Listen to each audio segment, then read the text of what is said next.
அக்ரேவன்னி பிருஷ்டே பானு ராத்ரோ சுபக சமர்ப்பித ஜானும். அதாவது ராத்திரியில் இரவில் அவருக்கு அந்த குளிர் தெரியக்கூடாது என்பதற்காக அவரோட கால்களை மடக்கி கொண்டு அந்த கால்கள் மீது கையை இப்படி வைத்துக்கொண்டு தலையை குனிந்து கொண்டு உட்காருகிறார் என்று சொல்றார் இந்த ஸ்லோகத்தில்.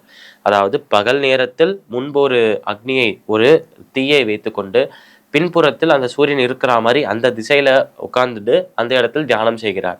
இதுவே இரவாயிடுத்து, அதாவது அந்த சந்திரன் வர ஆரம்பிச்சிட்டார் என்றால் அந்த சமயத்தில் இரவோட குளிரால தாக்கப்படக்கூடாது என்பதற்காக கால்களை மடக்கி கொண்டு கால்களில் இப்படி கையை வைத்துக்கொண்டு தலையை குனிந்து கொண்டு அப்படியே உறங்குகிறார் என்றும் சொல்றார்.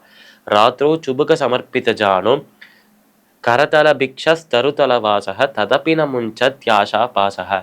கரதல பிக்ஷஸ் தன்னோட கைகளை ஏந்தி அனைவரிடமும் பிக்ஷை எடுத்து அந்த உணவை உட்கொள்கிறார், அந்த உணவை சாப்பிடுறார் என்று சொல்றார். கரதல பிக்ஷஸ் தருதல வாசக, அதாவது ஒரு மரத்தின் அடியில் தான், அந்த மரத்தின் நிழல்ல தான் பகல் நேரத்திலும் இருக்கார், அந்த மரத்துக்கு அடியில தான் இரவிலையும் தூங்குறார், இரவிலையும் அந்த ஓய்வெடுக்கிறார் என்றும் சொல்றார். இப்படியெல்லாம் இருக்காரே, அதாவது பகல்ல முன்பு ஒரு தீயை வைத்துக்கொண்டு பின்புறத்தில் அந்த சூரியனை வைத்துக்கொண்டு இப்படி தன்னோட உடலை சூடுபடுத்துகிறார்.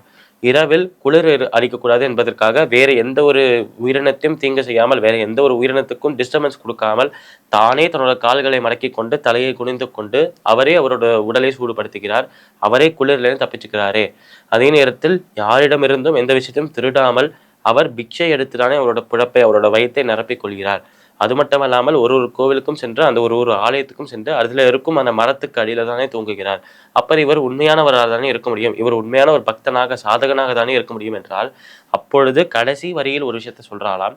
ததப்பின முஞ்சத் யாஷா பாசக. இவ்வளவும் செஞ்சுட்டு அவர் பற்றுகளை விடவில்லை என்றால் இது எல்லாத்திற்குமே பலன் இல்லாமல் போய்விடும் என்று சொல்றா கடைசி வரியில. அதாவது இவ்வளவு நற்செயல்களை செய்து இதை ஒரு உதாரணமாக தான் சொன்னா என்று ஏற்கனவே பார்த்தோம். இந்த மாதிரி பல நற்செயல்கள் இருக்கு, பல புண்ணியங்கள் என்று சொல்றாளே, இதெல்லாம் செஞ்சா புண்ணியம் என்று சொல்றாளே, அந்த மாதிரி பல யாகங்கள் ஹோமங்கள் பல தானங்கள் பல பேருக்கு நல்லது செய்யறது, இந்த மாதிரி எல்லாத்தையுமே செஞ்சுட்டு கடைசி வரியில வரா மாதிரி ததப்பின முஞ்சத் யாஷா பாசக, இவ்வளவும் செஞ்சுட்டு அந்த பற்றுகளை விடவில்லை, ஆசையை விடவில்லை என்றால் இப்படி செய்த அனைத்து செயல்களோட பலனும் அழிந்து போயிடும், இது எல்லாமே வீணாக போய்விடும் என்று சொல்றார் இந்த ஸ்லோகத்தில். அதனால் ஆசைகளை பற்றுகளை துறந்து அந்த பகவானை தியானிப்பது மட்டுமே முக்கியமான ஒரு குறிக்கோளாக லட்சியமாக இருக்க வேண்டும். இதெல்லாம் சைடில் இப்போ வந்தது இப்பயே போய்விடும் என்றும் சொல்றார் இந்த ஸ்லோகத்தில். இந்த ஸ்லோகத்திற்குண்டான விளக்கம் இதுவே. இப்போ நம்ம நேற்றைய தினத்தின் நீதி கதையின் தொடர்ச்சியை காண்போம்.